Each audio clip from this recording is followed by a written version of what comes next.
until they... Now, Prabhupada said that about his Western disciples. I'm one of the Western disciples, by the way. But I didn't do this.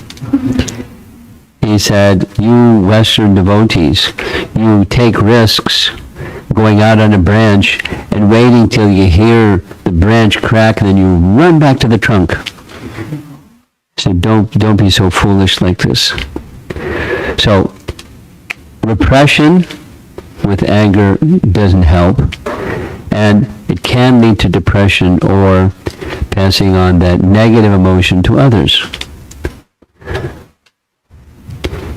So supposing you're in an atmosphere, sometimes it happens, where you have or others around you are having some negative emotion experience. What should you do? How should you process your emotions or be of assistance to others who are processing theirs? So we're not going to do this. It says brainstorm. We're going to move forward to the power of acceptance.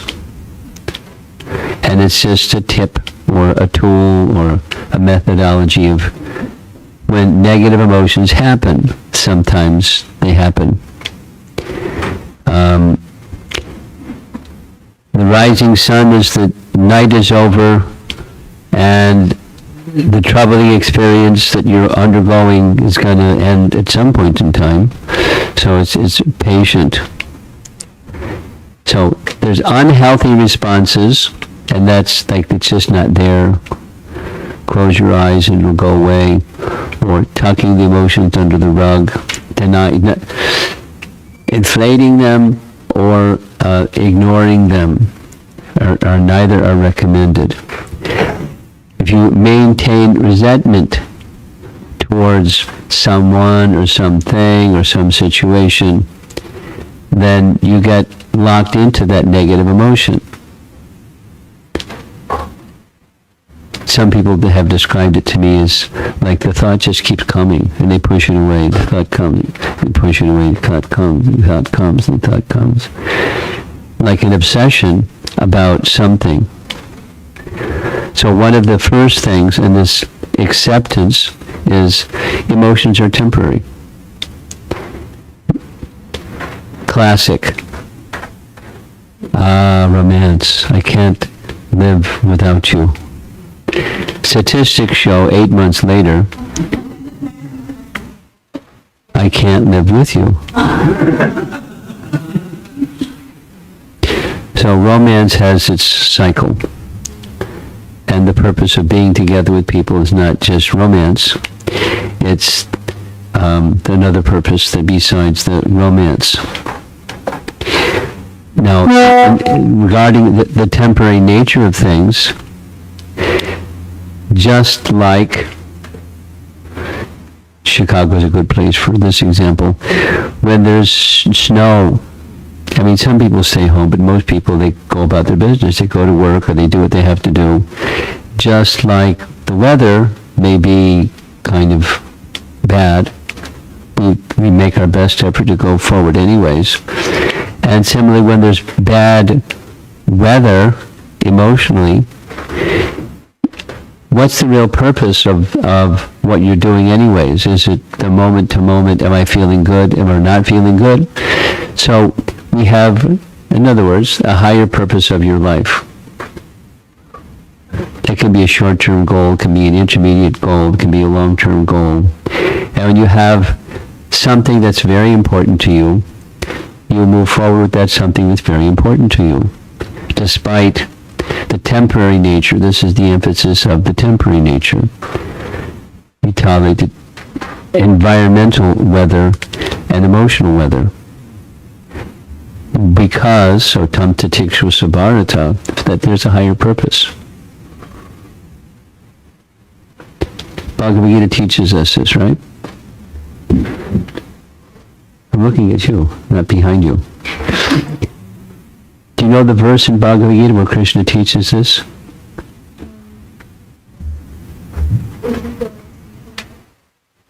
Say it again. Yes. There it is. the verse is, the Sanskrit? Matra Sitoshna Sukha Dukkha Da. You know what Sukha means? Happiness, Sukha. And Dukkha? Distress. Sukha Dukkha Da. Very good. Matra Sparshas, because the sensation of something arises from sense perception. That's sparsha. Matra sparshas tu konteya sitoshna sukha dukkha da. Agama payo nityas. You know what the next line is? Very good. And tatiksha means tolerate, right? So sometimes it's, and the image is meant to show, sometimes it's summer. And sometimes it's winter. So there's the verse. Just like the appearance and disappearance of the winter and summer seasons, they arise from sparshas, from sense perception, O sign of Bharata, tatiksha. One should learn to tolerate them. So this is the acceptance principle. Sometimes things are not so good. Such a great picture. For example, we can't go for a nice picnic arranged with friends due to the flu. Boo-hoo. That could be resentment. Oh, there's this reality. I don't accept the reality. So the resentment can be more hurtful than the reality. Just accept. It's just the way it is. Reluctance to accept in itself causes negative emotions. And even worse, physical sickness, or becoming a bully, or sawing the branch and it starts to crack. And a nice saying from Mother Teresa. Everyone knows who Mother Teresa is. Some people come in our life as blessings. Some come in your life as lessons. So count your blessings. Because there's also lessons. You know, how to grow internally beyond the temporary. And become internally strong because there's a higher purpose in life. Some people say that acceptance is disempowering. You become weak. Actually, acceptance takes a lot of strength.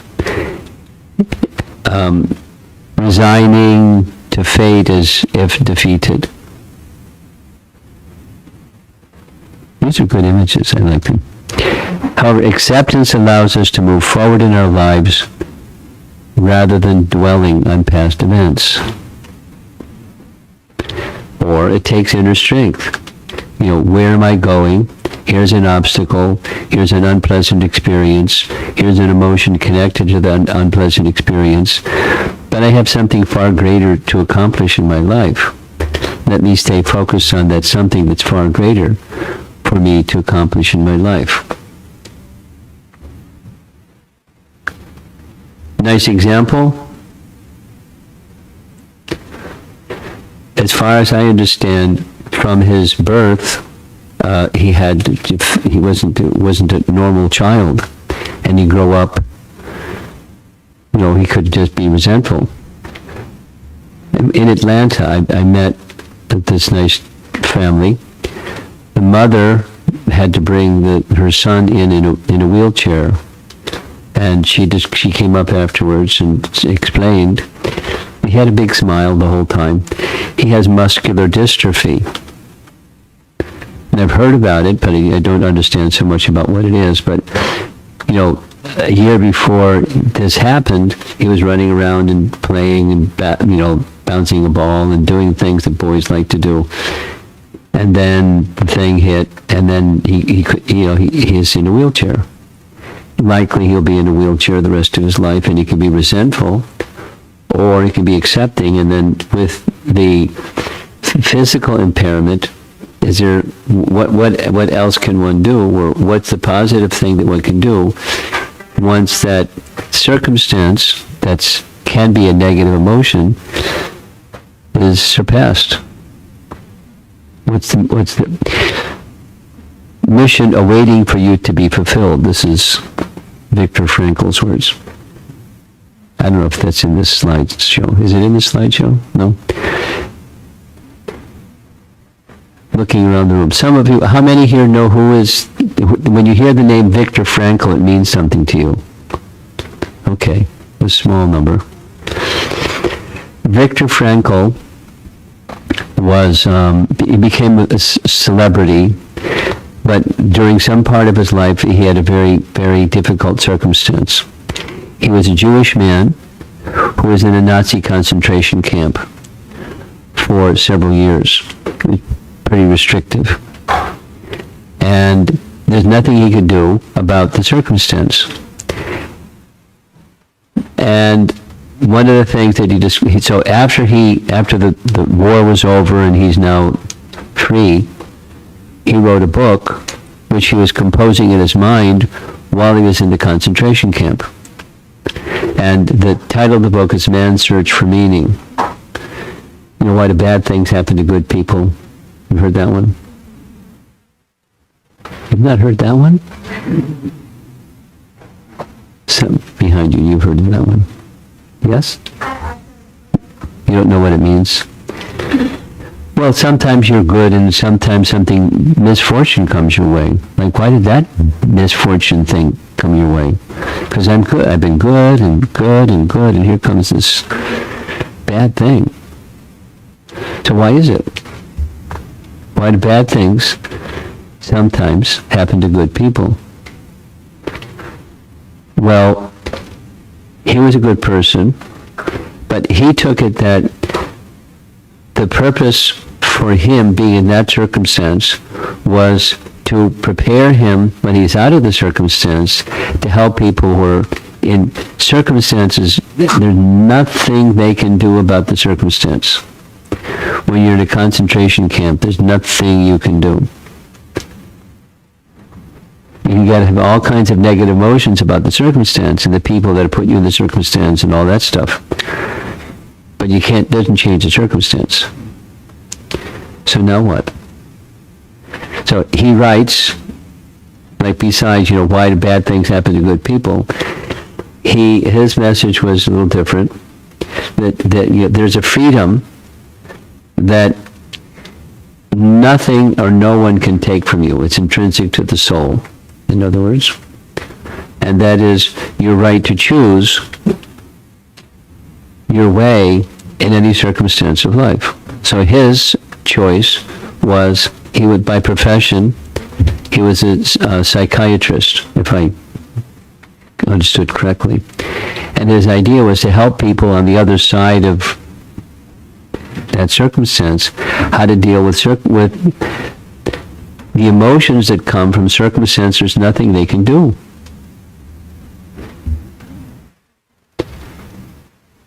Nothing they can do. One of the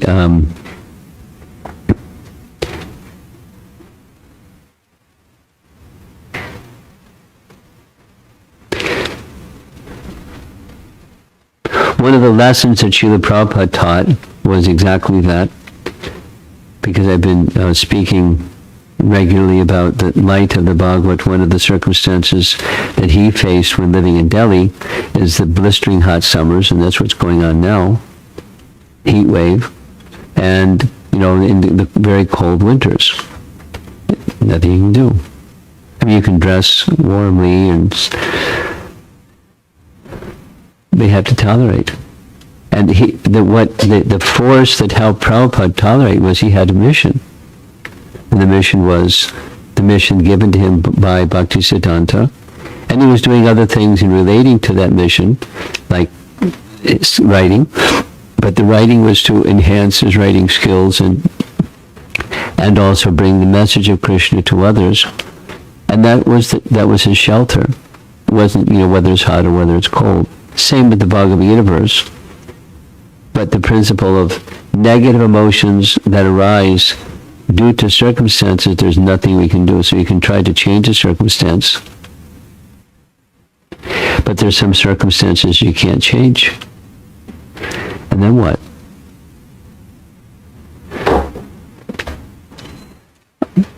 So one of the nice teachings in this nice book, Man's Search for Meaning, is each one of us should identify something that's a calling for you, or a gift that Krishna has given to you, and how you can use that gift that Krishna has given to you.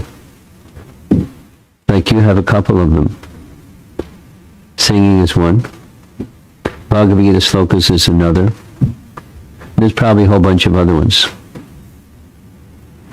Now, how can you use that? It's a gift that Krishna has given you. How can you use that? Now, supposing you want to sing nicely and the mridanga player starts speeding up. Did you notice? Yeah, a little bit. Okay. I'm not picking on you. He'll tell his mother later, why was he picking on me? It's to learn. That's why. So, if there's a higher purpose in your life, it doesn't have to be like, going back to Godhead. It can be going back to Godhead. There could be some more intermediate goals, and something that's meaningful to you, and you absorb yourself in that something that's meaningful to you. Then it makes it much, much easier to tolerate circumstances there's nothing you can do about. Or supposing you don't have that higher purpose, the circumstances make everything. Correct? It's easy to understand. Classic. There's Shukadeva Goswami and Maharaj Pariksit. When Maharaj Pariksit heard that he was going to die in 7 days with the bite of a snake bird, he could have done all kinds of things. Screamed. He could have done all kinds of things. He just accepted it, and by his acceptance, it ended up in the greatest blessing. Not only Shukadeva Goswami came, but by hearing from Shukadeva Goswami, by the end of those 7 days, he was saying, whatever that mystical snake bird thing is that's going to come and kill me, let it come, because right now my mind is fixed on the Supreme Personality of Godhead.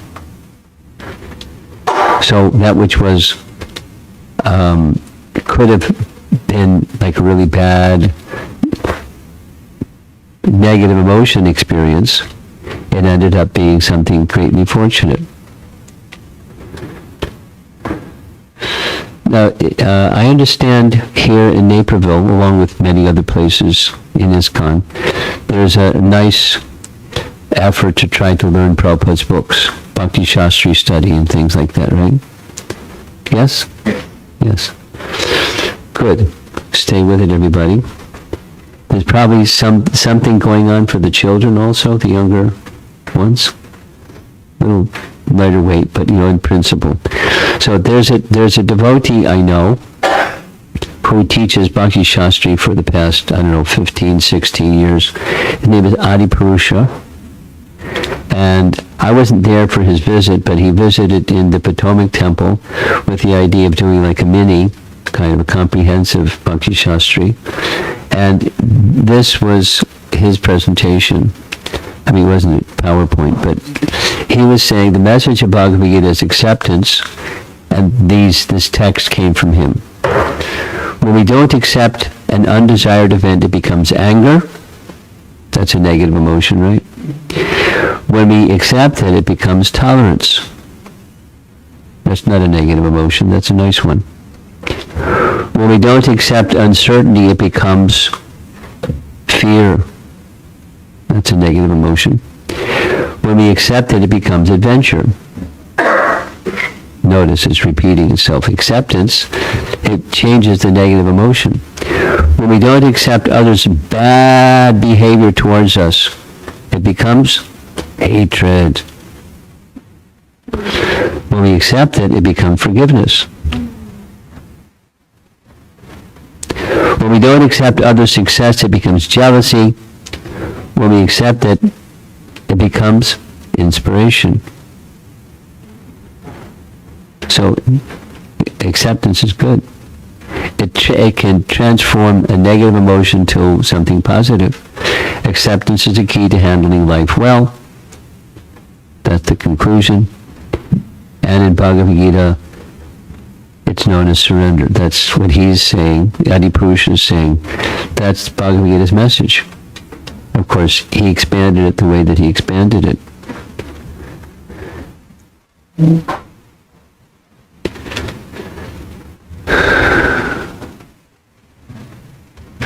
So we spoke a little bit about having a goal, and then there's an idea that's floating around that there's measures of success. So should we do this in groups? Yes? Okay, this is an application exercise. Who said yes over there? Was that you? It was him. Okay, you better be a participant then.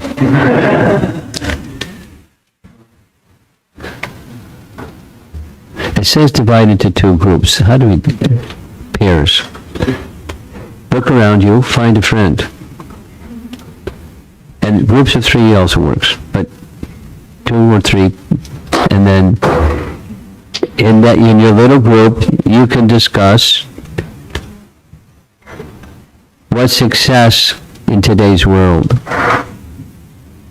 and how many consider yourselves to be success based on standards in today's world, and how many consider themselves to be a failure. What is failure? And how many consider themselves to be failures? So how do we do this? We just do both. One person can address the success part of the other person. And if it's a group of 3, you toss a coin. Or if you divide it, like, I mean, this is like... And we can do that too. We can do that too. We're just going to do it this way. Yours, I was thinking, Yeah. but I looked at him because... Okay. Are you ready? Is it clear? Any questions about what our assignment is? Okay, there's going to stay on the screen. I'm not going to move the slide.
One more minute.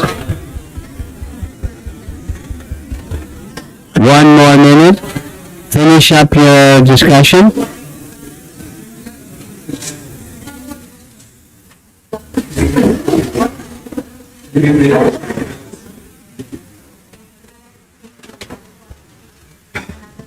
Okay, we let the horse loose.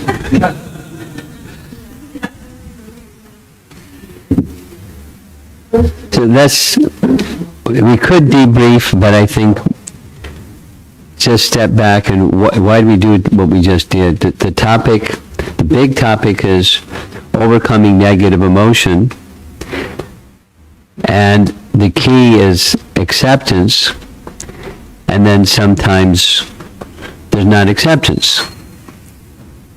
You know, there's a goal of success and failure, and that's non-acceptance.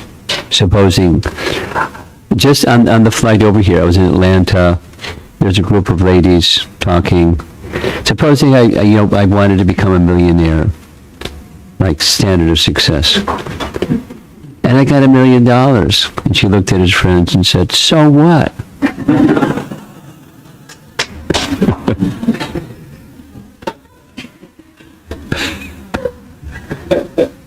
Is that success? You know, so redefine what success is. It's a nice little, looking back at history, blips on a screen. If something, there was some failure, bump in the road. And today, you know, people are labeled as failures if they don't meet the standard of success of what everyone expects. The end of the road. There's some people in big places, they like labeling other people as failures. It's modern times. And, of course, it never happens in our social circles, but sometimes it happens that there's social pressures. There's expectations from relatives or family members or your parents or something, or society. Own property, buy a car, have children, high income, support your parents. And of course this is in Chinese. See? But so it's not just here. It's not just India. It's it's there's social pressures. There's expectations that people have of you that success means fill in the blank. It's one of the rules of parenting is don't do that. You be encouraging to be your best, but apply social pressure. It happens. Social pressures and social status, which form conceptions around success and failure, inhibit the ability to be open to accept our life condition and our emotions related to our life condition. It's true. And not only is true, it's in Scripture. This is a very key verse from Brahma's prayers to Krishna after he made his big boo-boo, and he knew he was going to get some reaction for his boo-boo. But he decided that let the reaction come, whatever that may be. However, one thing is more important to me than the reaction or the degree of the reaction or whatever is going to happen is going to happen. That's the acceptance part. But then there's the dedication part, the higher purpose part. And the higher purpose is let my mind not budge an inch from your 2 lotus feet. That was his prayer to Krishna. Celebrated verse. My dear Lord, one who earnestly waits for you to bestow your causeless mercy upon him, all the while patiently suffering the reactions of his past misdeeds and offering you respectful obeisances with his heart, words, and body, mid vag vapurbir, is surely eligible for liberation, for it has become his rightful claim. It's a good verse to go to. It's a really good go-to verse when negative stuff happens and the emotions connected to the negative stuff happens and it seems oppressive. I mean, it happens. It happens. It's not unique. Everyone has that experience. In his purport for Bhagavad Gita, chapter 12, text 13, Prabhupada writes, a pure devotee is never disturbed in any circumstances, nor is he envious of anyone, nor does a devotee become his enemy's enemy. He thinks, this person is acting as my enemy due to my own past misdeeds, so it is better to suffer than protest. You've heard that before? Of course you've heard that before. Let me remind you of what you've forgotten. Shakespeare in Hamlet. To be or not to be? That is the question. Whether 'tis nobler in the mind to suffer the slings and arrows of outrageous fortune, or to take arms against a sea of troubles, and by opposing end them. Celebrated line. To be or not to be? That is the question.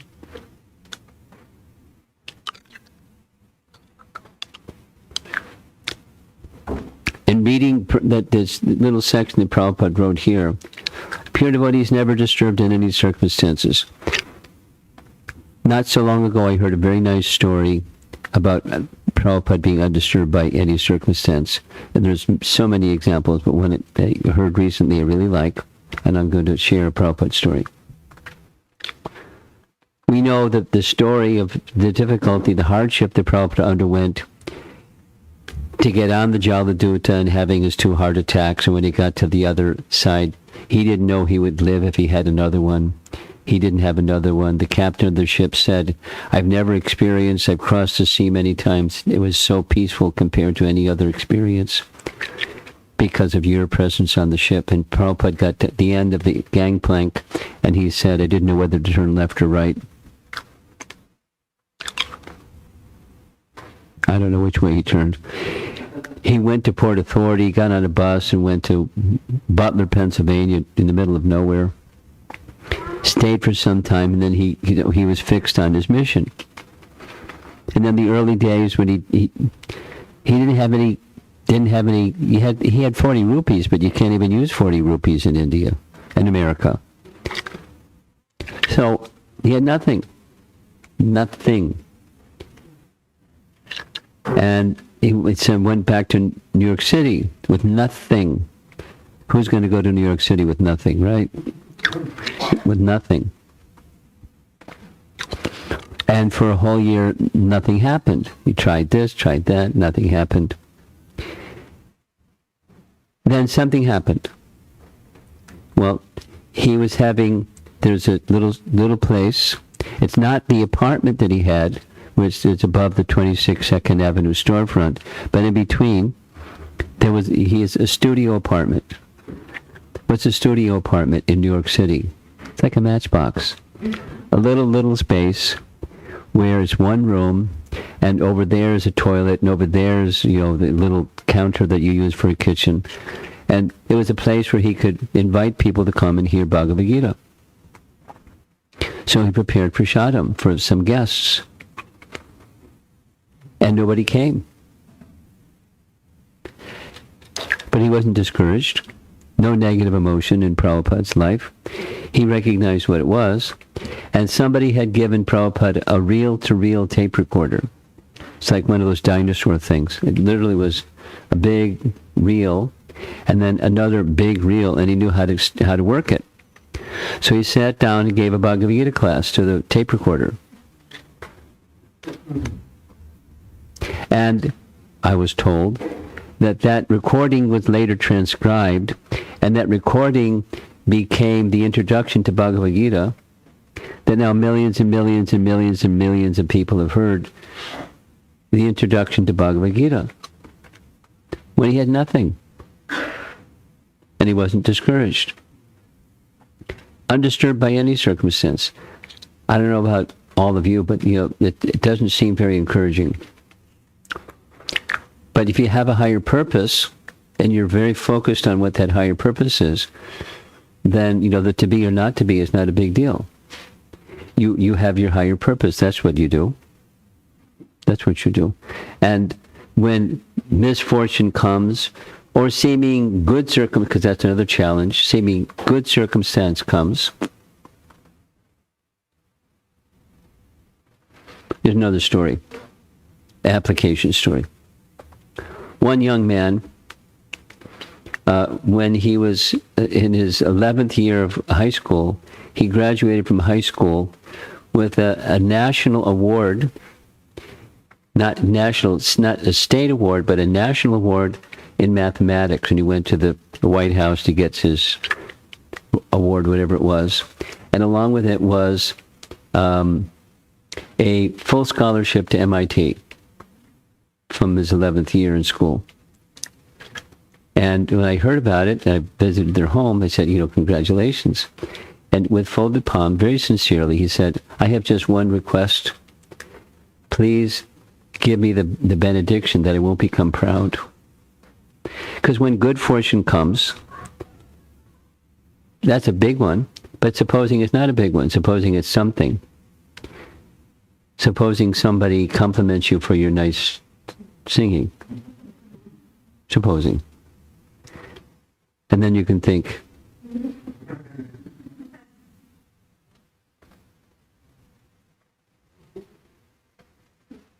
a little bit in this, a little bit. Or you prepared a nice Sunday feast. Or something. Or something. And it's so easy to become an enjoyer of the good fortune, which is not meant for us, or become the sufferer of misfortune, which is not meant for us either, like Mother Teresa said. So, acceptance is a key to help these. There's a principle behind the acceptance, that's the higher purpose, but acceptance. Sarvadharmam parityaja mamekam sharanam vraja. That's the higher purpose. Okay, moving on. Power of goals. Well, I've already been speaking about goals, isn't it? So when you have a goal, then it's really good when you're going through an experience that's either plus or minus, you evaluate the emotion and right size the emotion.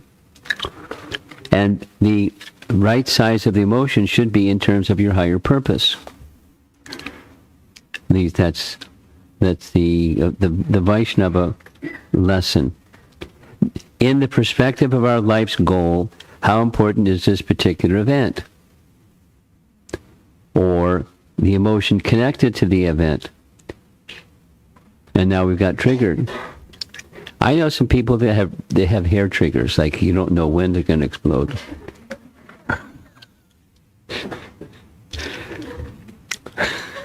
You know some people like that? So it's okay.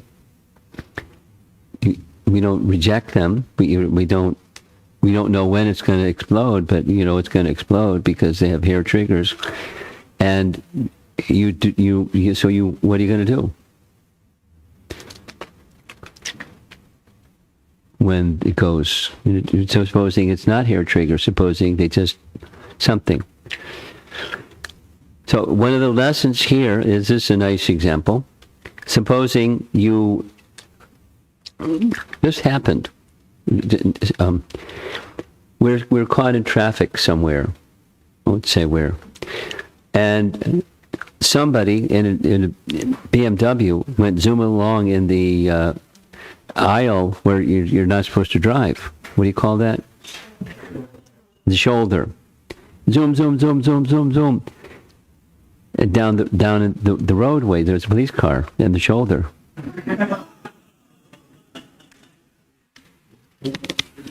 And the guy got out, and he started saying something really loudly to the police officer. And so I was thinking, wow, that guy's got a lot of nerve. And the driver said maybe he had an emergency that he was dealing with. And he wanted the officer to understand, officer, please let me proceed because there's an emergency. Anyway, sometimes there's emergencies and sometimes there's something. So supposing you're on the highway and it's a very serious situation, you got to get somebody to the hospital and somebody cuts you off. Now you could get angry and scream or say bad things, or you could just stay focused on getting the person to the hospital because that's what's important.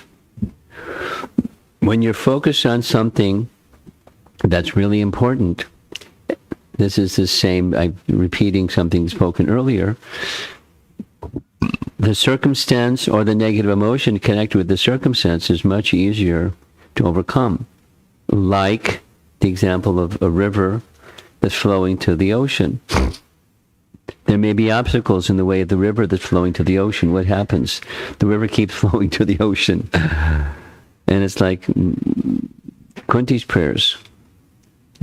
Remember that painting? We saw that painting yesterday, wasn't it? And there's the full picture of the painting, and there's from her mouth, as the Ganges flows forever downstream, let my mind forever flow unto you, whether there's good fortune or ill fortune. And then the emotion connected to the good fortune, ill fortune. And therefore, either, just become a devotee following the example of a great devotee like Mother Ganga, Mother Queen Kunti. Okay, here's a little goal exercise. What's your goal?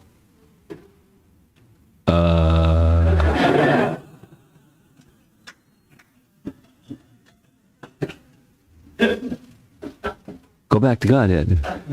Yeah.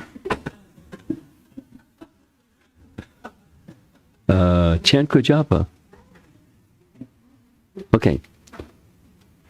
in this lifetime, what would you like to accomplish?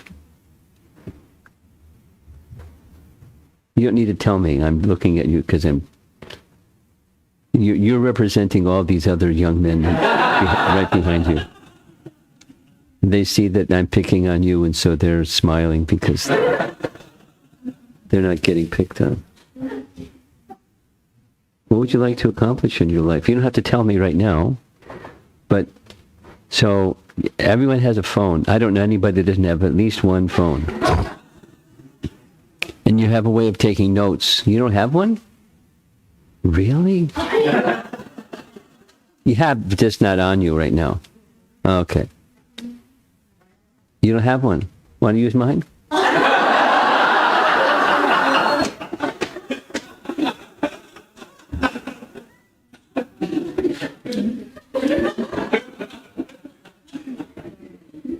So if you don't have something to write it down on, just try to have a good memory, and let's take a full minute and reflect on, in this lifetime, what is it that you would like to accomplish?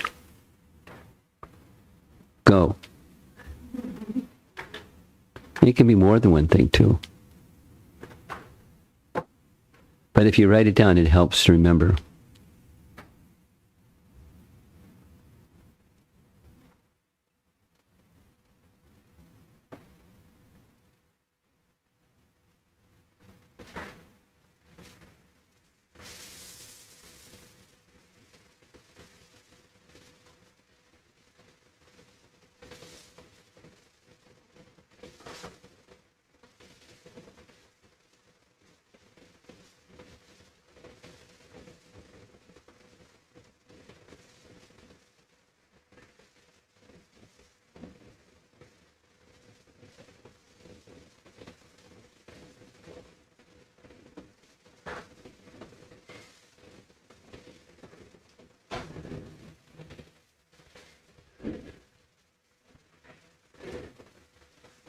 "30 seconds to decide your life mission."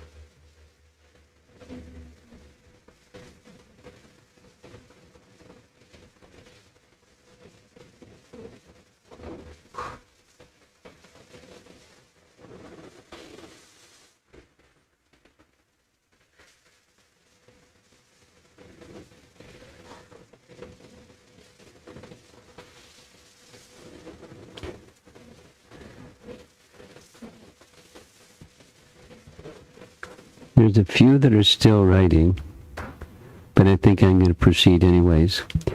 Why are we doing this? Why are we doing this whole exercise of the 4 keys of overcoming negative emotions?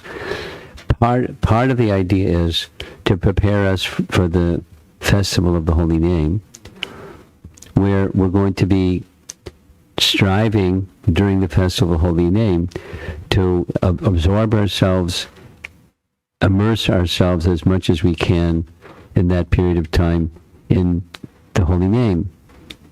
And one of the things that distracts us from doing that is negative emotions.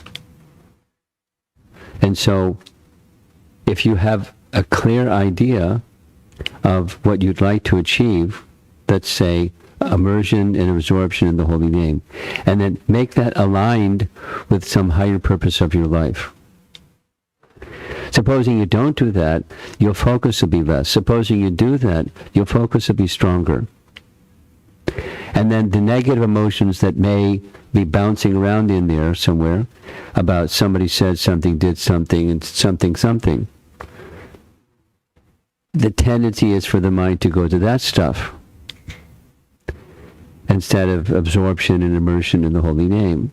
So that's the purpose of the topic this evening and tomorrow evening and so forth. Okay, so we have a nice idea of what our purpose of life is, and then something else happens.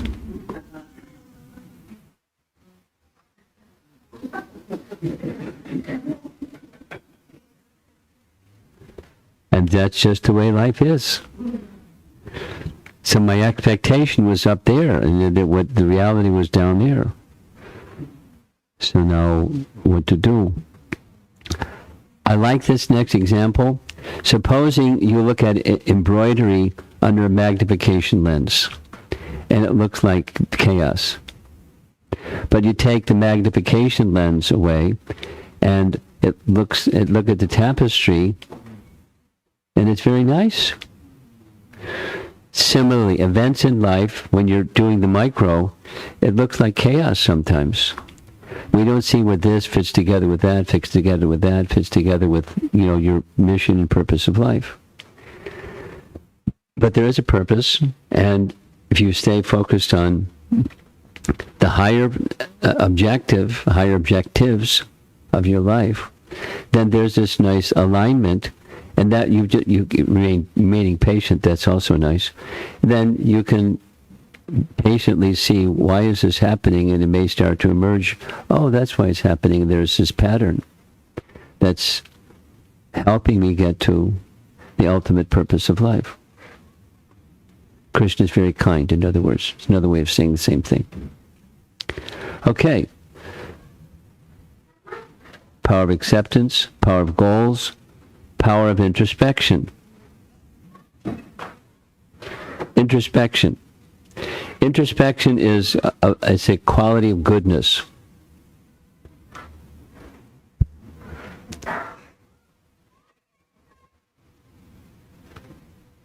Introspection is a quality of goodness. Introspection is a quality of goodness. Passion is something else, and ignorance is something else, and introspection is a quality of goodness. So by introspection, how much can we control the circumstances of life?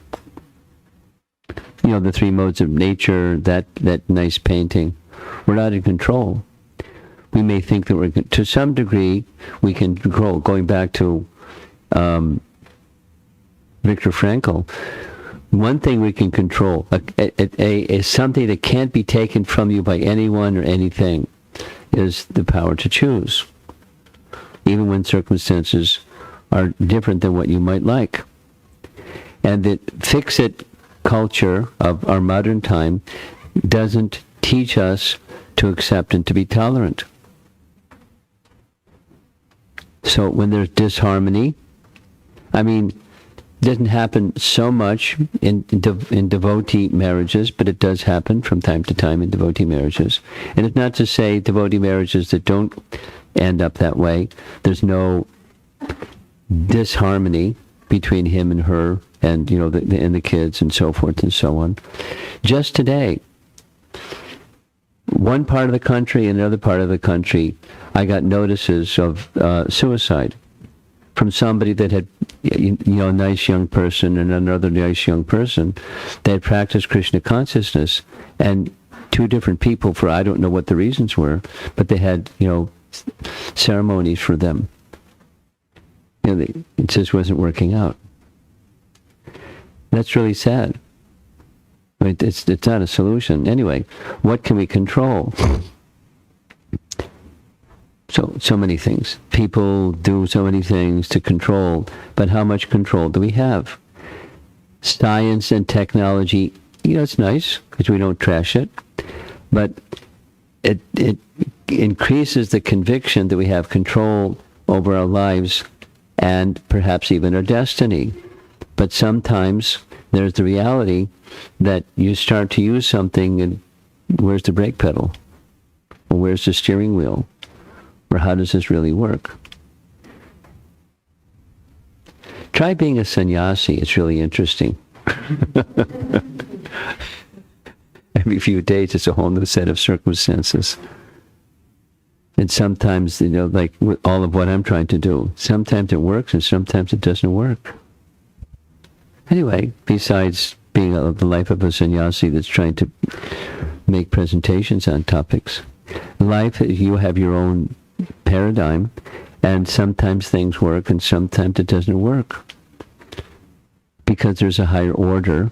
So this has something to do with acceptance, but when it comes to health, accidents, career, it's a big one for younger generation people. Wow, do they get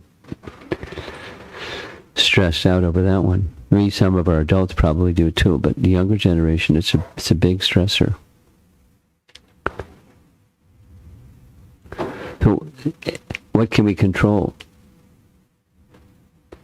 Well, according to Viktor Frankl, you can control your choices, or you can control your own consciousness, which is, you can't control your choices if you can't control your consciousness. So then, what's your consciousness? So then there's the alignment with your purpose, and that your consciousness be in alignment with your purpose, and your mind and senses go in that direction. And it doesn't always work out, but you have a something that you're striving to achieve. Fantastic example is our founder Acharya. Reversal after reversal, and he was so determined. Didn't matter. Good fortune, ill fortune, and because his purpose was to satisfy Krishna, Krishna saw and reciprocated like anything. And we're not Prabhupada, but we can learn from that example. Okay, power of goals, and number 5 is power of moving forward. And I think I'm going to need some sound system for this to associate with positive people. Do we have sound? No. I didn't bring my little box. Okay, here's lightning bug. And the lightning bug tries to go on his own, and he bumps into a tree and he falls down. Then he sees a whole bunch of lightning bugs, and they're doing great. So he decides to join them, and he bumps into a tree.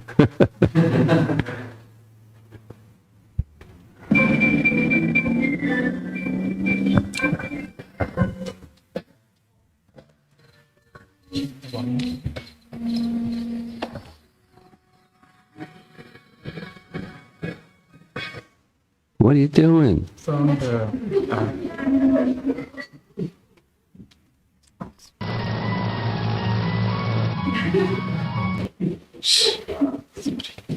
Technology. Groep verplaatsen heeft zo zijn voordelen.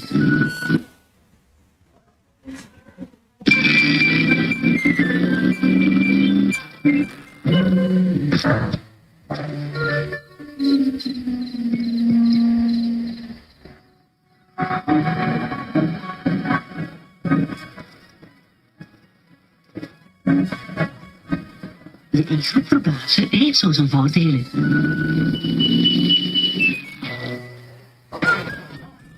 Ontdek alle voordelen van de bus en de tram op de lijn.be.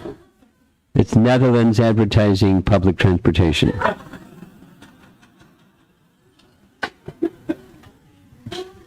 And here's another one.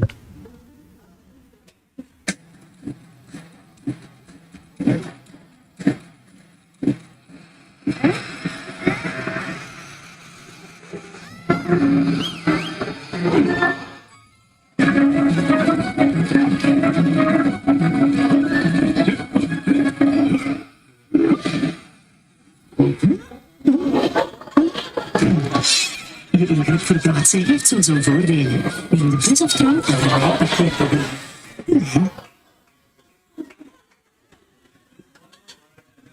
There's another one. You should...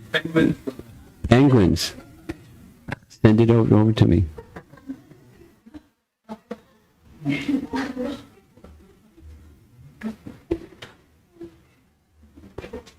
So one of the things that makes a problem seem bigger and bigger and bigger is obsessing about the problem.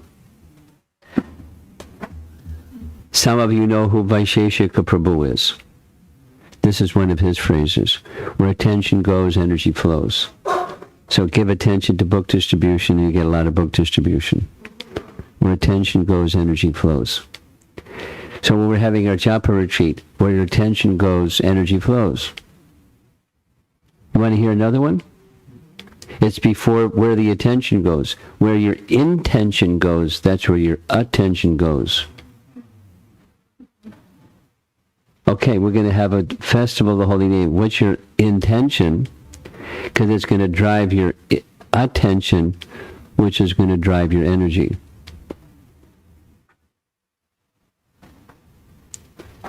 Don't keep feeding negative energy. Bigger and bigger, and it's out of control.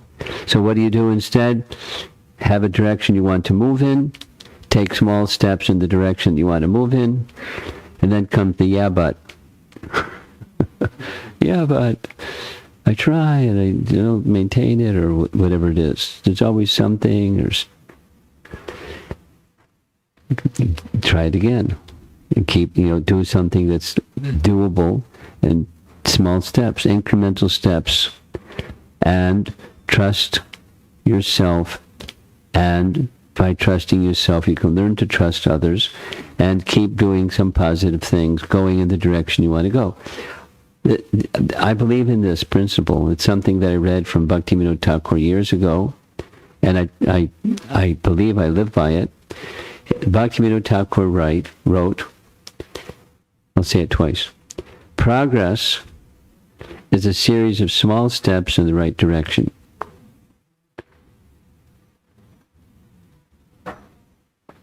This other boy, he went away somewhere. Progress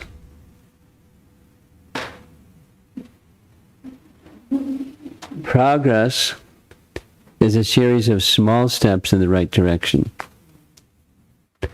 Just make sure you go in the right direction, Prabhus.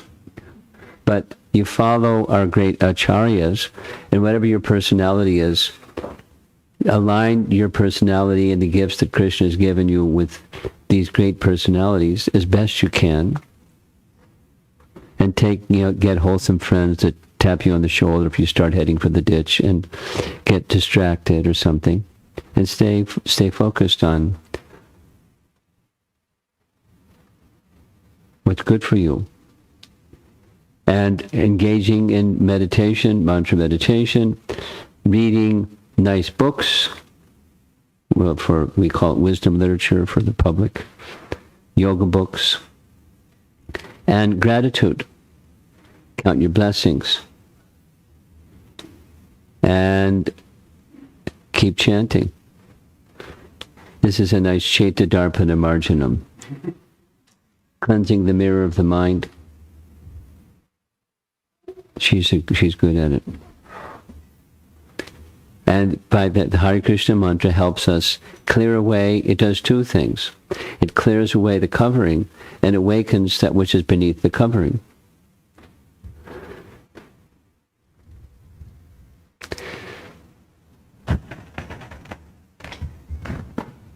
That's a basic premise for all of us in our Gaudiya Vaishnava teachings, not even just Gaudiya Vaishnava teachings, scripture in general. By nature, we're Satchit Ananda Vigraha, but it's covered.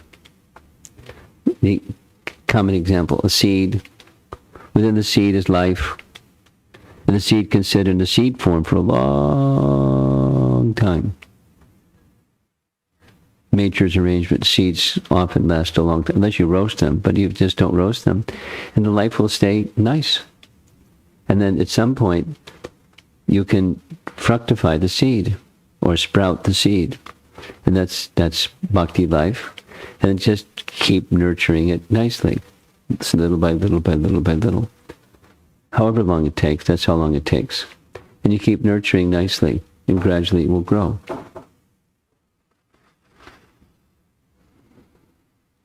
Cleansing the covering, and awakening that which is natural for us. So these are, negative emotions distract us from that purpose. We get absorbed in the thing, and the negative emotion connected to the thing, and we forget our purpose. It's really easy. We do it all the time. So let's go back to the 14th, and then we're going to end. Whoops.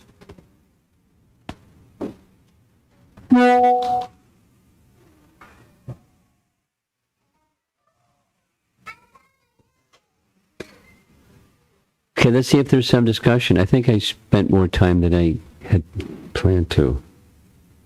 Gosh. Any comments or questions?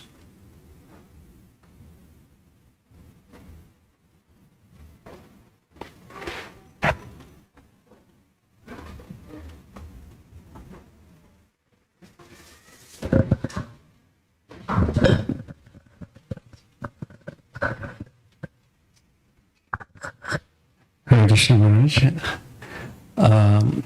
When you showed Hamlet, the quote from Hamlet, the question sometimes I get is, when do we accept versus when do we actually fight? Because sometimes we see that, in Krishna fights wars, and so when do, in what situation we just accept things, and in what situation we actually have to fight for things? If you don't have intelligence, you won't have an answer. And if you have intelligence, you'll have an answer. And where does intelligence come from? Supersoul. So tighten your connection with Supersoul. I was in Atlanta before coming here. And one of the topics I brought up was, there's a rather recent, I forget the dates of his birth, but he departed this world in the 1970s. A Lutheran theologian, I forget his name, but I can look it up. And he said, God, my dear Lord, please grant me the courage to make the change of the things that can be changed, the serenity to accept the things that I can't accept, and the wisdom to know the difference between the two. And when I said that, one of the persons in the audience said, that's what the AAA, they use that motto. It's one of the things that they use, depending upon God. So get your God channels straight, and then you'll have the intelligence. Now, what are some factors? The answer to that one is it depends. There's no cookie cutter solution to what do you accept and when you stand and fight.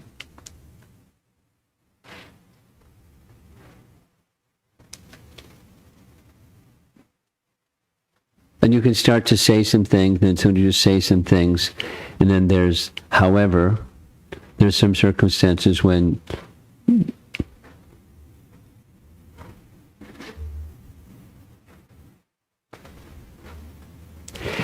it's wiser to not say something, do something, and to wait for the right moment to say something, do something. But, that's wisdom.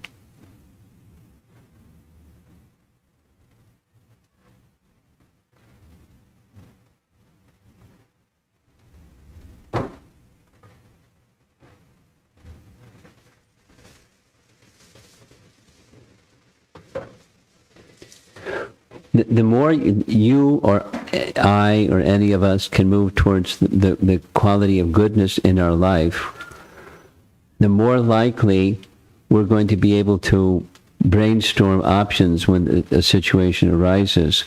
Should I do this, or should I do that, or should I pause? And simply tolerate, for the time being at least. When you're in the mode of goodness, you can reflect more freely. You have more freedom. When the more you get into the passion and further into ignorance, the freedom reduces. The ability to consider options. So go into, when that situation like that arises, go into a reflective space. This introspection was one of the terms that's used. And, what's the situation? Who am I? Assess, and what are some possibilities given the situation and who I am and the persons. What's going to be most effective, ultimately, in satisfying Krishna. If you have that compass, you're more likely to get, make a wise choice than if you don't have that compass. And the more you become accomplished at that, you'll have the spiritual strength to do the right thing, as well as the wisdom. So it's not a cookie-cutter answer, it's just a principle-based answer.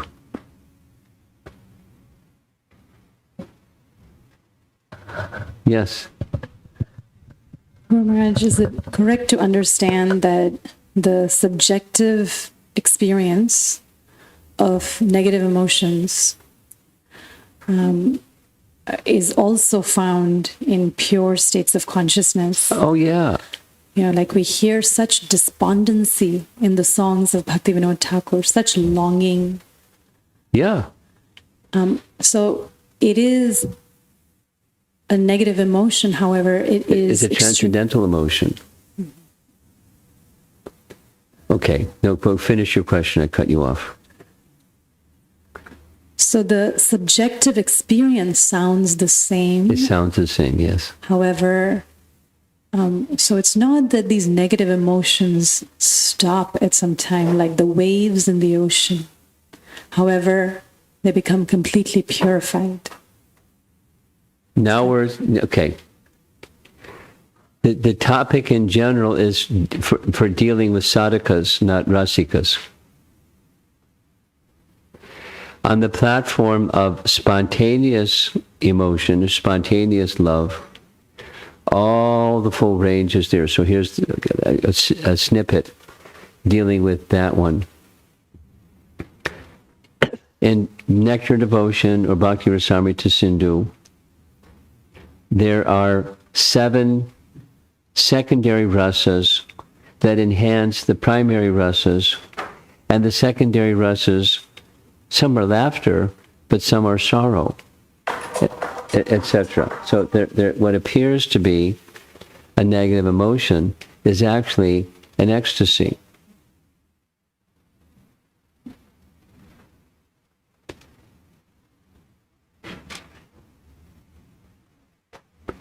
So is there a negative emotion in the standard of ecstasy? For sure. Separation of the gopis, for example, or so many examples.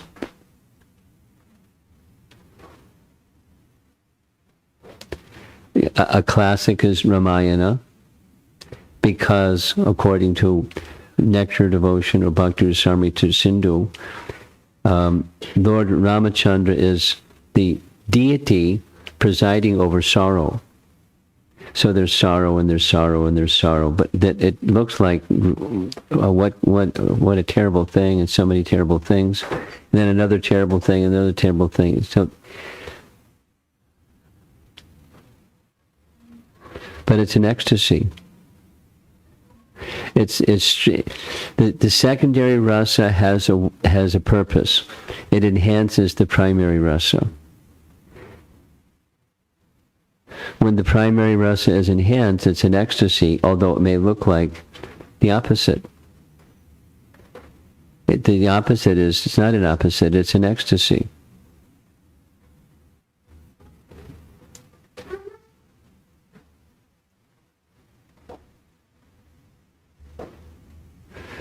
So when we're ready to have spontaneous devotion, spontaneous attraction for Krishna and Krishna's personality and form and qualities and name, etc., then any emotion with the right center is an ecstasy.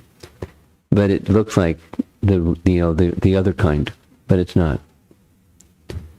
Let's say it the other way. The other kind is a perverted reflection of the real thing. There's the real thing, and then there's the reflection of the real thing. The negative emotion that's the reflection takes us away from the purpose of life. That negative emotion that's the real thing, it takes us closer to the purpose of life. It enhances.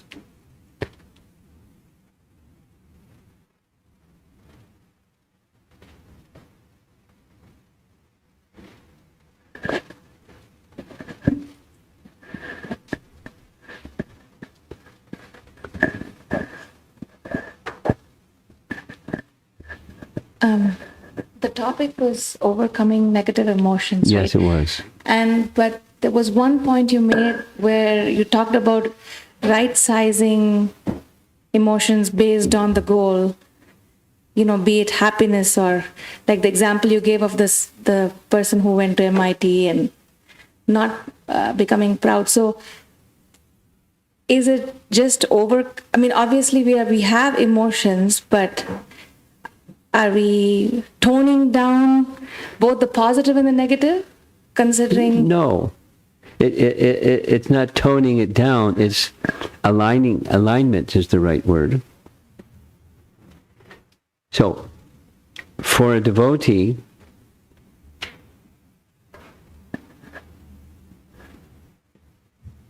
you've seen pictures of Prabhupada receiving the latest publication.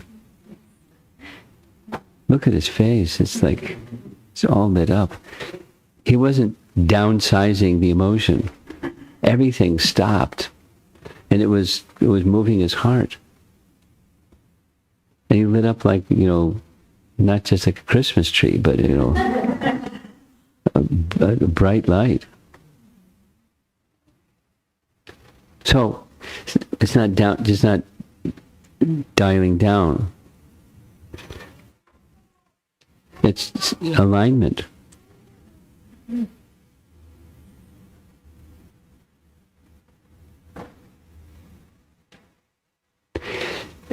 Your question is similar to hers. It's different, but it's similar.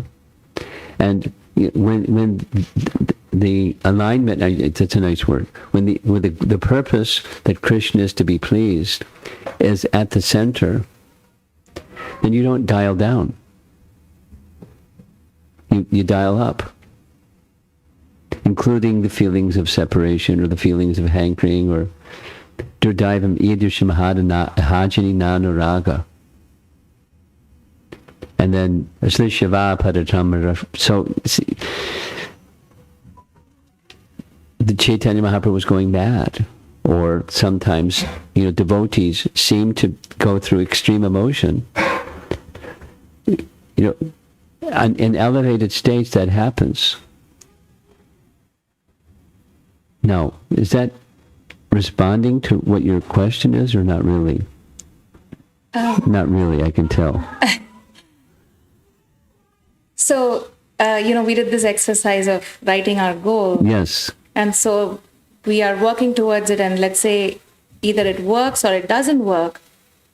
So that the emotion that one may experience when we're working, when it's working or not working against the goal, then that we align. You're saying that we take it as part of working towards. Yes. Okay. The very next slide was, there's the plan, and then below that was reality. And sometimes there's highs, and sometimes there's lows, and sometimes the bridge is out, and we keep going because there's a purpose. It didn't match the plan. That's the acceptance, and combining the acceptance and the goals together. And the Krishna is to be pleased. That's at the heart.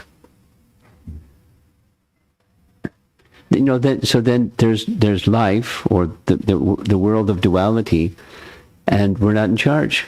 We don't control. Make a plan. We have to have a plan. Not overly micromanage the plan, but some plan.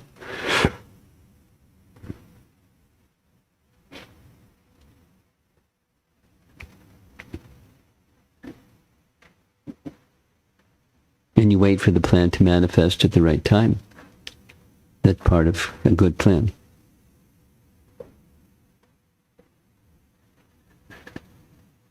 You have something particular in mind? You're just asking in a broad, general way. Oh, yes. You probably have something particular in mind. This is good for now. Okay. Another time you can share. Okay.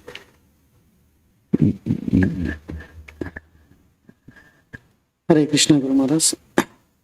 My question is about the power of introspection, Okay. third key.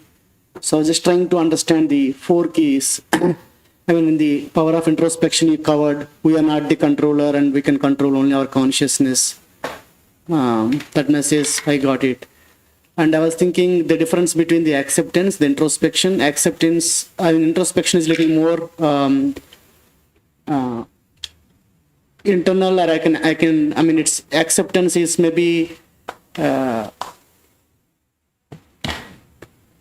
was thinking the introspection is little more detailed or level of accepting the things that. Yeah.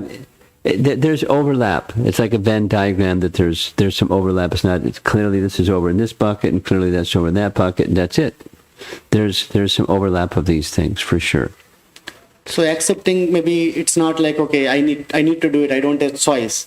But introspection is a little bit more detailed. I was Yes. thinking, Well, it's subject. It's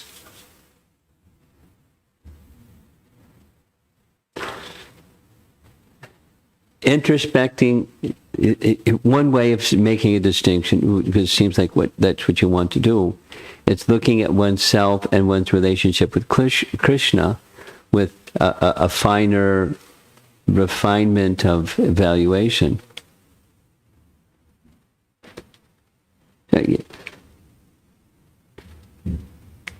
There's the acceptance, there's the goal. Okay, I've got my goal. And introspection, it's not happening that way. I'm not in control. So that's, what is my relationship with Krishna like? Here's something that I do. I'm going to end with this. Here's something that I have done for years and years. There's something to be accomplished. And I'm part of that something. And it's not happening. Or didn't seem to be happening. So the introspection for me, one of them is, if Prabhupada was in this situation instead of me, would the situation get better, stay the same, or get worse? Real easy. So now what's the difference between me and Prabhupada? It's purity. So that's where I need to put my attention. That's the introspection.